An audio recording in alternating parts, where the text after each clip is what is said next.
bombardeo en conjunto de Estados Unidos e Israel a Irán, matando al líder supremo, a las cúpulas, ¿no?, iraníes. Sí, incluso Mahmoud Ahmadinejad, no sé si se acuerdan quién era, pero era parte de quien había firmado en su momento el memorándum de entendimiento con la Argentina, ese memorándum que fue aprobado por el Congreso, por el cual todavía Cristina Fernández de Kirchner tiene una causa judicial, pero que era parte de ese acuerdo para tratar de juzgar a los imputados iraníes. En la causa del memorándum por Irán. Claro, acusados de haber sido los autores del atentado a la AMIA en 1994 en la Argentina. Entonces, obviamente hay mucho vínculo con la Argentina, Medio Oriente, ni hablar Israel, etcétera.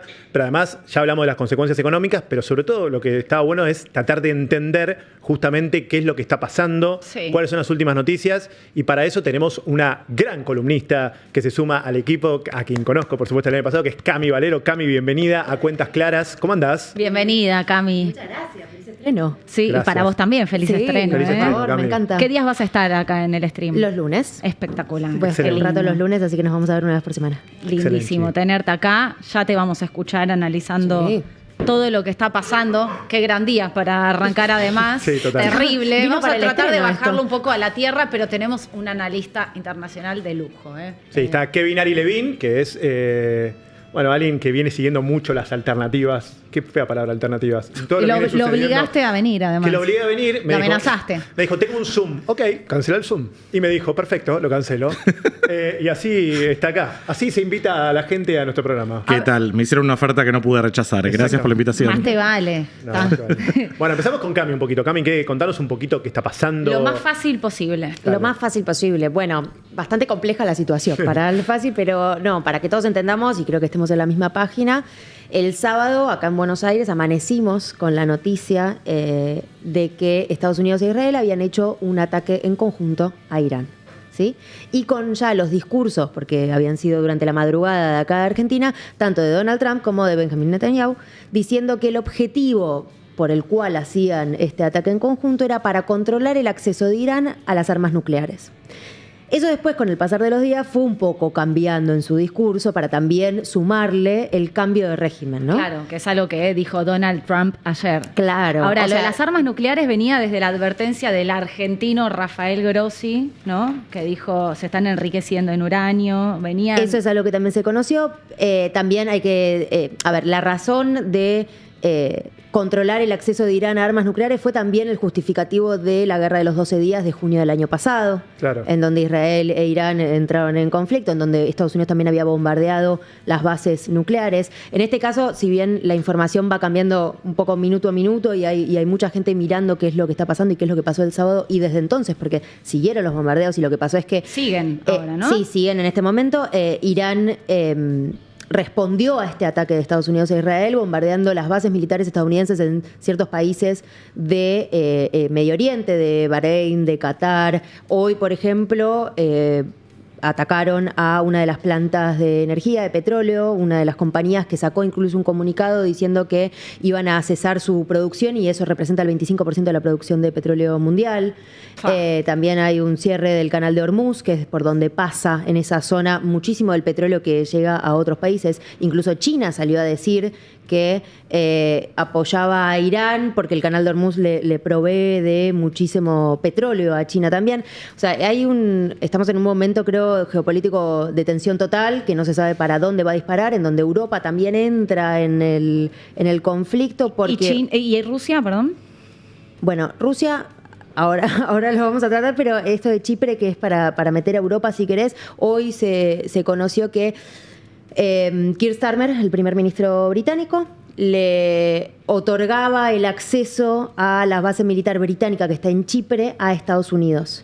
A partir de ahí se empezaron a ver drones iraníes en la zona. Esto podría significar que la Unión Europea, porque Chipre es territorio de la Unión Europea, entraría también en el conflicto, que hasta ahora estábamos en Medio Oriente, Irán, Israel, bombardeos de Irán e Israel, y también de Israel a el Líbano por Hezbollah, que también había atacado anoche a Israel.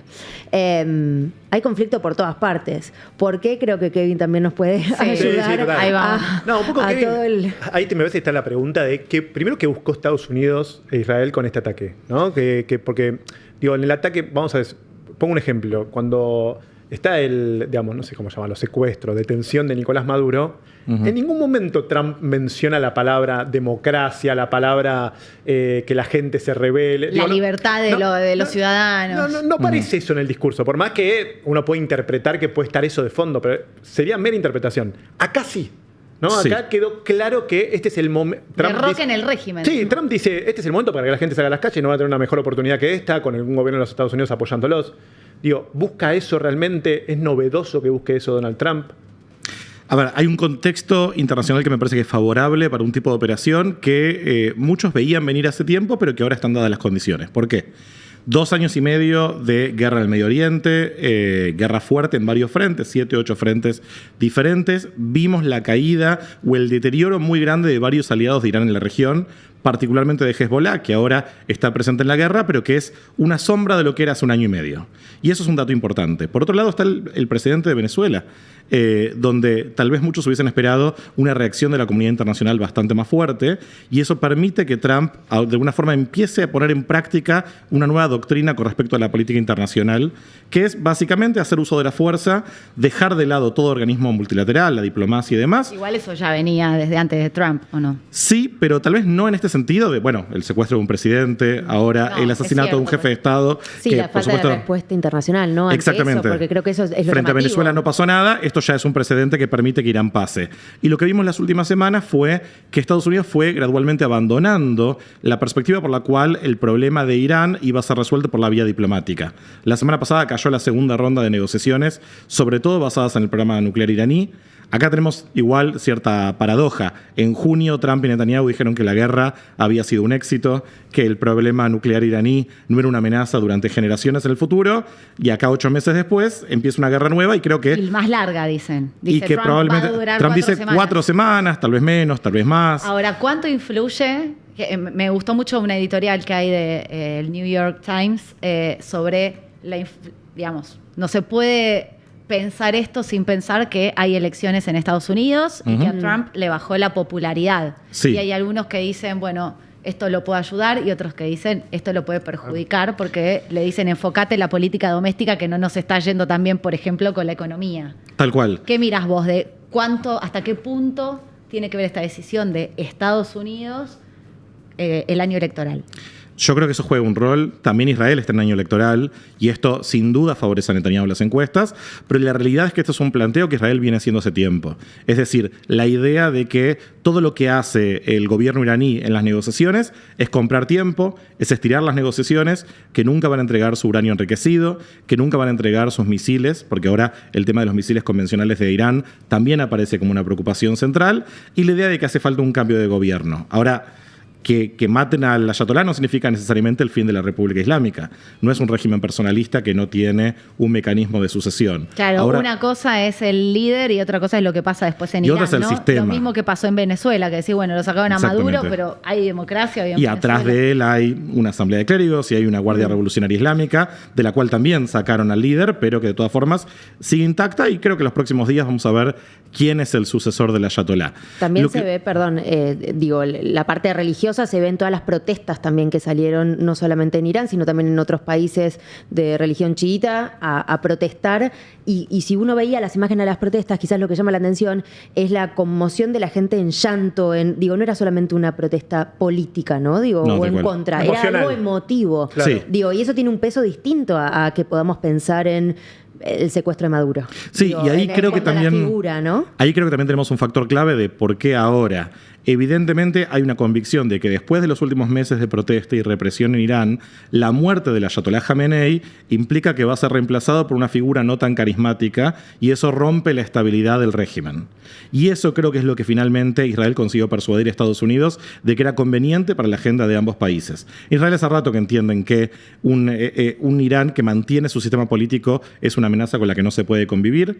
En los últimos 2 años y medio, después del 7 de octubre, esa convicción aparece reforzada, y ahora Estados Unidos parece también haber abandonado el camino de la diplomacia para decir, ok, vamos a crear nuestras propias condiciones sobre el terreno. Ahora, ¿va a ser fácil terminar esto? No. Porque Trump dice 4 semanas, pero De ninguna se forma. desató algo que Bueno, estaba viendo quedó medio fuera de control, ¿no? Justamente, Absolutamente. analistas internacionales especialistas en conflictos bélicos diciendo, mira, vos no solucionás un problema solamente con un ataque aéreo. O sea, te falta el ataque terrestre y la gran pregunta que están haciendo todos es, Estados Unidos o Donald Trump, incluso con la oposición hacia el interior de su movimiento, o sea, el MAGA, o sea, hoy veía tweets viejos de J.D. Vance, que es el vicepresidente de los Estados Unidos, diciendo, a ver cuándo inicia una nueva guerra, como diciendo, no nos tenemos que meter nosotros en una... estoy diciendo tweets de archivo de J.D. Vance diciendo, nosotros como movimiento no apoyamos ninguna intervención internacional. De hecho, Donald Trump asumió prometiendo que iban a terminar las guerras y no a iniciarlas, y por eso preguntaba cuánto influye eso el año electoral y el reclamo de los ciudadanos estadounidenses. ¿Quieren guerra? Vos pensás ¿Le algo conviene igual? a Trump? No está declarada la guerra, porque para que Trump pueda declarar la guerra necesita el apoyo del Congreso. O sea, el Congreso de Estados Unidos tiene que apoyarlo para que él pueda declarar la guerra. Pero Él Trump se pasa todas esas porque sigue esos pasos utilizando institucionales. los vacíos legales.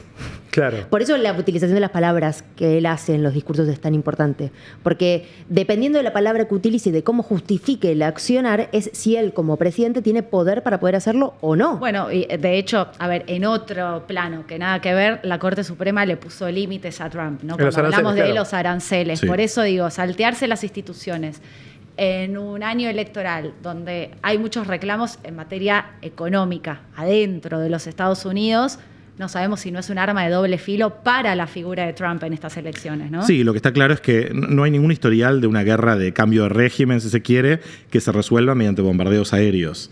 Estados Unidos, si realmente quisiera cambiar la estructura de poder, llevar democracia, apoyar a la oposición iraní, tendría que mandar tropas sobre el terreno, y eso es algo que el electorado estadounidense, particularmente el que votó a Trump, hoy en día no parecería estar dispuesto a aceptar. Claro. Las encuestas dicen que 60% de los estadounidenses No se quieren oponen guerra. a empezar una guerra en el Medio Oriente, y ni hablar si tenés que mandar soldados que van a morir en el medio de esa guerra, empezar una incursión larga como la que Estados Unidos tuvo en Irak, en Afganistán y en otros países, que no terminaron de forma particularmente exitosa. Si lo que esto abre es un gran signo de interrogación sobre qué va a pasar a futuro. Si miramos con detalle el discurso de Trump, dice que la oposición tome el poder, que salgan a las calles, que tienen esta oportunidad. No están diciendo nosotros vamos a cambiar el poder. Y tal vez lo que hay es una salida negociada, de alguna forma, algo parecido a lo que vimos en Venezuela, que terminen arreglando con alguna parte de la estructura política actual y que sea lo suficiente como para declarar esto una victoria. Puedo preguntar algo sensible, pero que me da miedo siendo un país donde hay 2 atentados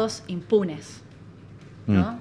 Como es la Argentina, Claro. un país de fronteras laxas. Ayer el presidente Milei y el gobierno nacional reforzando las fronteras y la seguridad en la Argentina, también por las posturas fuertes y enfáticas de Milei, cosa que hasta ahora la Argentina no había sido tan clara. ¿Tenemos algún riesgo acá en la Argentina? Perdón la pregunta sensible, pero hay mucha gente con miedo también. Sí, yo creo que no hay una amenaza inminente, es difícil saberlo. Hay una clara intencionalidad de Irán de internacionalizar este conflicto. Por parte de Irán no hay ninguna competencia a nivel de las fuerzas aéreas entre Irán y Estados Unidos o Irán e Israel. En ese tipo de guerra, en esos términos, Irán pierde. Entonces, ¿qué hizo Irán en estos últimos 3 días? Estamos a día 3 de la guerra. Bombardeó posiciones estadounidenses en otros países de la región. ¿Por qué? Porque si esos países se involucran en la guerra, los costos de repente se vuelven mucho más altos. Y se convierte en algo mucho menos sostenible para Estados Unidos mantener una guerra que de por sí internamente hoy por hoy es impopular. No entiendo eso. ¿Significa que lo que están buscando es bombardear otros países aliados de los Estados Unidos o bases militares de los Estados Unidos para que Estados Unidos también tenga que defender esos países? Irán apunta hacia una guerra de desgaste. Es una guerra larga, incluso lo vemos ahora en comparación a junio del año pasado. Irán lo que está haciendo es lanzando pocos misiles en diferentes momentos, a diferencia de hace 8 meses cuando lanzaba muchos misiles juntos en un intento de penetrar los sistemas de defensa aérea de Israel. Acá lo que están haciendo es irrumpir la vida de los israelíes, pero también yendo hacia otros países de la región y de esa forma hacer que el costo de la guerra para Estados Unidos se vuelva insostenible. Eso es lo que parece que están apuntando ahora. También está la posibilidad de que ahora vuelvan a la mesa de negociaciones, porque teóricamente se viene una tercera ronda, hay que ver si no se suspende, y que ofrezcan algún tipo de concesión que hasta ahora no se dio. Pero por ahora los indicios no van en esa dirección, de moderación. Tenemos que ver a quienes designan para reemplazar a quienes fueron asesinados estos días. Y en ese sentido, ¿te parece que hay una oposición en Irán lo suficientemente fuerte como para poder hacerse cargo del gobierno? No, Ese es el otro gran tema. La oposición está muy dividida, no hay un liderazgo claro. Lo que vimos el año pasado fue cientos de miles de personas que salieron a las calles y que eso con la represión terminó y no apareció un liderazgo claro de la protesta que pueda unificar el país. Entonces, ese es el gran problema de Estados Unidos e Israel si quieren ir hacia el final de lo que teóricamente dijeron, que es un cambio de régimen. ¿Quién va a tomar ese vacío de poder? Hay algunos que miran al Shah, al príncipe heredero que vive en Estados Unidos desde hace muchos años, Reza Pahlavi, y que buscan una monarquía parlamentaria, si se quiere. Otros dicen, no, bueno, la reforma tiene que ser democrática, pero la realidad es que la oposición no tiene la organización hoy en día como para hacer eso, y ni siquiera queda claro a quién le darían el poder. Es que incluso creo que comparando las situaciones, que tampoco son comparables al 100%, ¿no? Pero lo que pasó en Venezuela y lo que uno se imaginaba con María Corina, la figura de María Corina Machado, ¿no? Digo, asumiendo... Claro, que Trump la veta al segundo, ¿no? La veta al segundo, en este caso Reza Pahlavi un poco aparecía como esta fuerza opositora, pero que en realidad desde los 18 años que no vive en Irán. O sea, ¿qué control puede tener habiendo vivido en Estados Unidos desde hace tanto tiempo? Esto también creo que entra en consonancia con las protestas que sí hubieron en Irán y en Teherán a principios de enero, que no sé si se acuerdan de las imágenes, hay miles de personas heridas, de muertos. Yo leí una investigación que me pareció interesante del New York Times que hablaban con médicos dentro de Irán que lo que habían hecho era guardar las radiografías que le habían hecho a las víctimas porque no podían denunciarlas como... personas heridas de bala, por ejemplo, en una protesta, porque el modelo revolucionario podría ir a buscarlas a sus casas, ¿no? Digo, claro. Entonces se hizo como toda también una protección de alguna manera de estas víctimas y de juntar información para que el día de mañana algo se pueda hacer con eso. Ahora, pero ¿qué tan importante es Irán? O sea, ¿qué es Irán? No, o sea, Irán... ¿Por qué es Irán tan importante? ¿Por qué estamos hablando tanto de Irán? ¿Por qué le preocupa tanto a Estados Unidos Irán? ¿Es tan fuerte?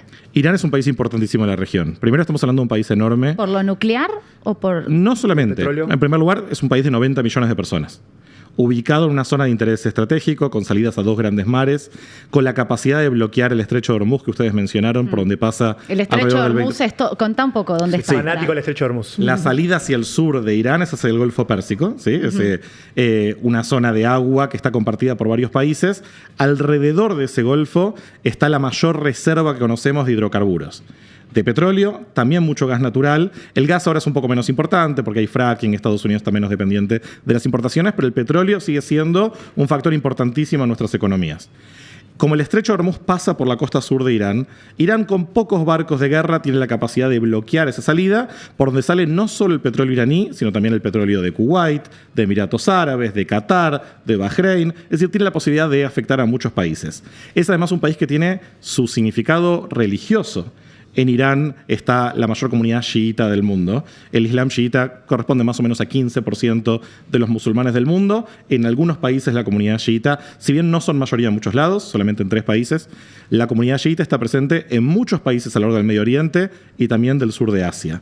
Y además Irán es una entidad que se identifica como revolucionaria. Desde el 79 es lo que se llama un estado revisionista, si se quiere, que disputa la hegemonía estadounidense en el Medio Oriente y en el mundo en general. Es un socio comercial importantísimo de China, que le compra el 30% del petróleo que Irán exporta, por lo tanto es un país que también de alguna forma ejerce como el principal aliado de China y de Rusia. China, claro. Era hasta hace poco, Eso es clave para mirarlo en el mundo bipolar de Estados Unidos y China. El enfrentamiento de Estados Unidos-China es fundamental para entender lo que está pasando ahora. Si no, no lo entendemos. Es que si solamente nos quedamos con las preocupaciones internas dentro de Irán y las preocupaciones de Israel, tenemos una parte muy pequeña de la historia. En realidad Estados Unidos lo que quiere es bloquear también el paso del petróleo. Exactamente. Irán es un elemento indispensable para la formulación de la política exterior china, particularmente en el Medio Oriente. Y es un país que también tiene una alianza fuerte con Rusia. Hasta hace poco, en Siria, el régimen de Bashar al-Assad estaba sostenido esencialmente por Irán y por Rusia. Y esto fue un golpe también para Irán. Los últimos 2 años y medio lo que vimos es que mucho de lo que Irán construyó, con una inversión de miles de millones de dólares, incluso mientras Estados Unidos lo bloqueaba, todo ese sistema de alianzas se fue resquebrajando por el accionar de Estados Unidos y de Israel. Por lo que muchos pueden pensar, yo pienso esto, que el 7 de octubre de 2023, cuando Hamás decidió, sin coordinación previa con Irán, porque si no nos habríamos enterado antes, atacar a Israel, lo que hizo fue el mayor golpe a la presencia iraní en la región que se podría haber imaginado, porque hizo que uno por uno cayeran los diferentes aliados de Irán dentro de la región, y hoy lo vemos. ¿Quién reaccionó en defensa de Irán? Hezbollah un poquito, que es una sombra de lo que era hace 2 años. Los hutíes amenazaron con interrumpir el comercio en el Mar Rojo. Y China y Rusia que van a protestar. Eso te voy a ver. ¿Rusia qué onda? Rusia Putin por no dice nada. Putin condenó el accionar, igual que China. Sí, pero Igual que digo, Europa. también no está tan enfrentado con Trump, Putin. No. Como que hasta ahí se mete. Y parecería que están cerrando algún tipo de política conjunta con respecto a Ucrania. Claro. Entonces, no vas a sacrificar Ucrania de hecho, Putin por lo Irán. bancó a Trump cuando habló de Groenlandia. Exactamente, ¿no? exactamente. Entonces parecería que en todo este nuevo sistema de alianzas, Irán probablemente sea el elemento que es más fácil sacrificar. Ok. Uy. Qué lío, ¿Y ¿no? en el medio? ¿Y a ¿Qué quién le va a pasa? comprar China el petróleo? ¿Qué va a pasar con el precio del petróleo? Bueno, no sé. ¿Qué va a hacer? ¿Qué van a hacer Qatar, Arabia Saudita, ¿Qué le Emiratos pasa a Árabes, Argentina Jordania? con este lío? No, obvio. ¿qué es Pero lo que- imagínate que Venezuela también ahora empieza a ser un factor clave con el tema del petróleo, ¿no? Digo, Total. a partir de... O sea, Trump ahora teniendo Venezuela en su poder, Claro. es conveniente lo que está pasando también con Hormuz, ¿no? Y con el control del precio del petróleo. Sí, Estados Unidos no necesita tanto el petróleo de Medio Oriente ahora como lo necesitaba hace unos meses. Y creo que todo eso se termina desencadenando para explicar por qué esta crisis empieza ahora, cuando en realidad son negociaciones y son conflictos que existen hace años en la región. Pero hay factores internos, hay factores regionales, hay internacionales, y esto creo que está lejos de terminar, porque esta crisis no sabemos cómo termina. La proyección de Trump de un mes puede estar pifiada por mucho, porque no sabemos exactamente los términos en los cuales se define la victoria en esta operación. Ahora, yo siempre me gusta conversar mucho con tu colega Fabián Calle, que es muy polémico, pero dice, más allá, digamos, del estilo de Donald Trump, que un poco lo charlábamos recién, y que sí, que hay una novedad y una diferencia con otros presidentes de Estados Unidos en cuanto al derecho internacional y los organismos internacionales, pero en definitiva, este tipo de decisiones no las toma Donald Trump, las toman las agencias, y las agencias en Estados Unidos no tienen nada que ver con el presidente que esté de turno, sino con decisiones de geopolítica en este mundo bipolar China-Estados Unidos, ¿no? Tal cual, lo que cada vez va en esa No es dirección. Trump, sino lo que necesitamos ahora como país en este mundo que se está disputando los recursos con China. Claro. Sí, creo que como ejemplo puntual, los medios estadounidenses, varios medios estadounidenses están informando que la CIA es la que encuentra el punto de refugio del ayatolá Jamenei el fin de semana, y que por eso se adelantó, si querés, o se lleva a cabo el sábado. Cuando hacen la reunión. Cuando hace la con reunión, varios. claro. Entonces Pero- la CIA dice está acá, ahora. Y voy a hacer una pregunta, la pregunta más pava, la pregunta más inocente que se hizo en la historia de estos últimos 6 meses. ¿Y la ONU? Bien, gracias. No, la ONU está totalmente desdibujada.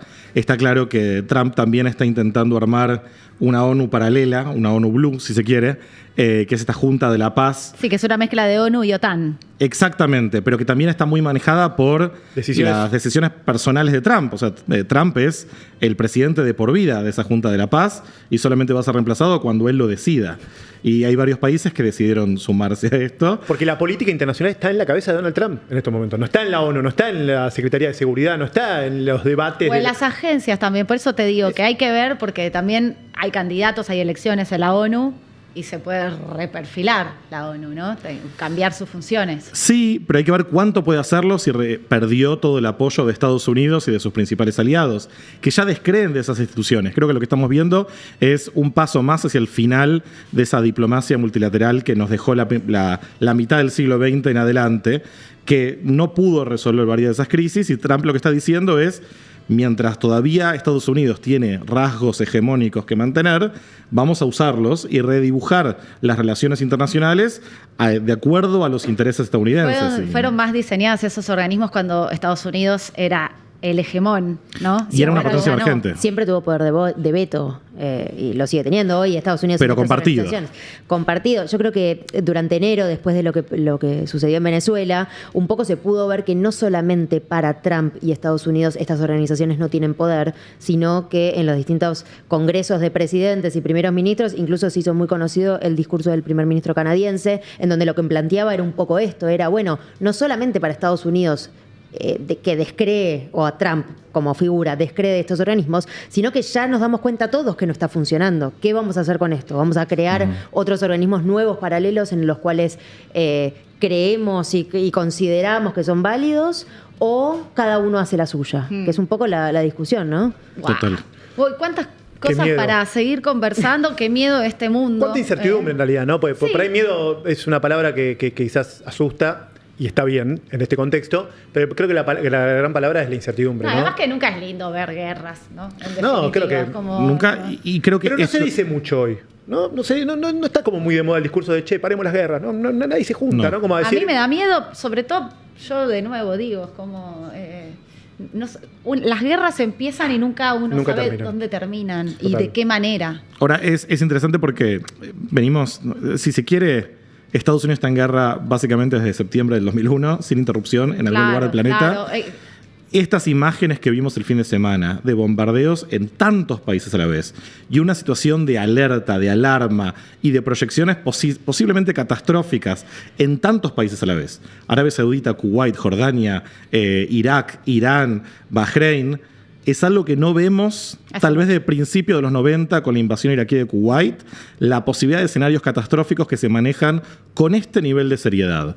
Y es algo que da bastante miedo. Y con tantos países implicados, ¿no? Digo, porque Total. eso es la diferencia. Antes eran 1 o 2 o internos. En este caso estamos hablando de toda una zona geográfica que está en expansión. Qué lindo está en Argentina, ¿no? Lejos de todo, Sí. por lo menos. Bueno, no sé, Tenemos otro qué sé yo. quilombo. Geográficamente lejos. Qué Sí, sé yo, total. me acuerdo cuando pasó Total. lo de Ucrania, el ataque de la invasión rusa a Ucrania, que había unos del conurbano que decían, yo prefiero estar acá que en el tercer Pero cordón el del quilombo, que era una ucraniana, ¿no? Ahí está. Bueno, gracias, Cami. No, por favor, gracias a ustedes. Te vemos y te Sí, encontramos los feliz lunes acá. estreno. Gracias, Cami. Gracias.